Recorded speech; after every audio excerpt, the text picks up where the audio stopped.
the mock draft roundup for your Dallas Cowboys. There's a late consensus building right now for whom the Cowboys will be picking at 24. You want to take a guess at whom that player might be? Let's go ring-ding-ding Kenyon Green. Yes, sir. Kenyon Green, the guard out of Texas A&M, the apple of my eye. Now, are we comfortable calling him KG, knowing how much hatred we have for Kevin Garnett KG? Well, anything's possible. That's what they tell me. So, yeah, that could be convoluting, though, because we have a KG at our station, Kevin Gray. For sure. And he's kind of taken ownership of that. Yeah, that's And right. he's our Mavs insider. Yeah, I don't know if there's enough room in the Metroplex for 2 KGs. We might just have to, for right now, we might just have to keep him Kenyon? K Green. Or just Mr. Green? What about K Gree? K Gree? We were going to have to get it. If he's a Cowboy come this time next week, we'll get it. Although it still won't be the pick yet. It won't be this time next week. At the end of tonight, next week. It'll be about 171 hours from right now. Yeah. We'll have to look. We'll have to figure that out. That's obviously important. It is. I don't even know if I feel comfortable drafting a guy who I don't feel confident with his in the nickname. Yeah. The other mock draft roundup picks for the Cowboys: Zion Johnson, the guard from Boston College. Northern Iowa's Trevor Penning, who I just don't think is going to be available, but would be a good pick.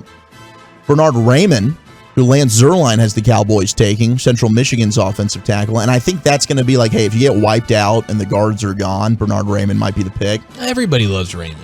And Christian Watson, who would be a bit of a surprise pick there, the wide receiver out of North Dakota State. He is always open, Christian Watson. Charles Davis, who has come to my attention thanks to our wonderful bleeders, correctly predicted the most amount of accurate selections in the NFL draft in his final mock last year. Charles Davis did? Of the NFL Network, yes.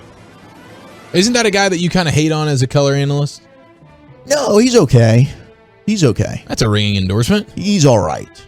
He's not my fave, but he's not. There's much worse. I don't mind Charles Davis, but I do like his draft analyst. Chuck D was the voice of Madden for a couple of Yeah, and he won bad. Couple of years. Well, maybe that's what. No, maybe actually it's the Madden I think that annoyed me.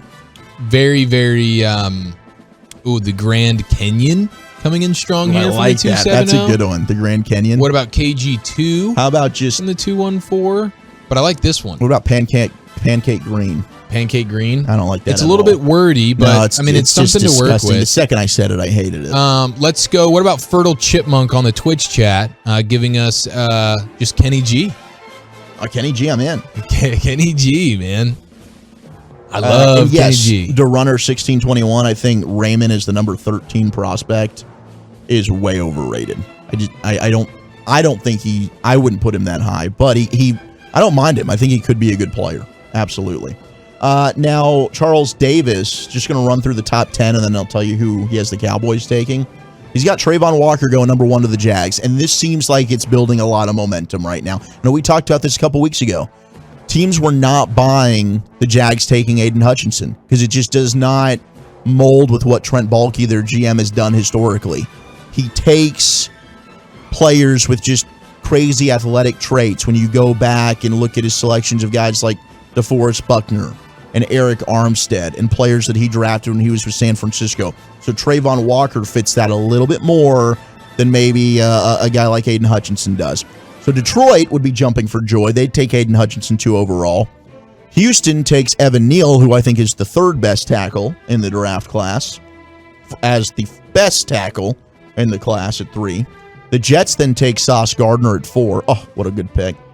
The Giants get, in my opinion, the best player in the draft. Oh, no. And Ike Ekwonu, the tackle from NC State. Carolina takes Malik Willis, the quarterback out of Liberty, at 6. The Giants then take Kayvon Thibodeau, the edge rusher from Oregon, at 7. The Falcons take Jermaine Johnson, the 2nd out of Florida State, the edge rusher, at 8. Derek Stingley, the corner out of LSU, goes to the Seahawks at 9. And then Jamison Williams, the wide receiver out of Alabama, the first receiver off the board, goes to the Jets at 10. How about that? Jamison Williams, the first receiver, according to Charles Davis in his mock. Garrett Wilson then goes to the Commanders at 11. He's got the Eagles going Jordan Davis at 15, the defensive tackle out of Georgia, and then taking Drake London, the USC receiver, at 18, as Jared puts on his USC hoodie. I would hate to see Drake London go to the Jared, Eagles. could you give us some Drake London analysis real quick? Yeah, real quick. Drake London you big analysis. Jake London guy? Jake, not Jake, more Drake. I mean Drake. Yeah, big Drake guy. Really great ball skills. He's not going to wow you with the 4. I mean, he didn't run the 40, but he's not going to be a guy that would have wowed you with his 40 time. I don't think he's a guy who gets great separation necessarily, but he's a great route runner who just, when you throw, I know this is going to sound like cliche and whatnot, but when you throw him the ball, he catches. He catches everything. I mean, it's unbelievable. And it was like everyone knew he was going to get the ball, and he still just catches There was everything. one game, I forget, against whom he had like 13 first half targets. It was pretty obvious. It was like you got your favorite player in Madden, and you're trying to pad his stats, and you're just going to throw it to him every single time. That's kind of what it was like.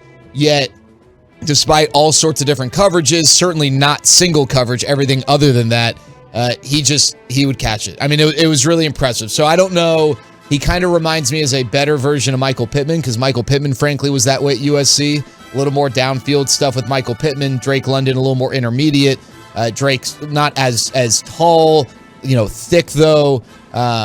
So a little bit different in their makeup, but like both guys, it's just really impressive the way like their catch rates. I kind of think he's like a mini Mike Evans.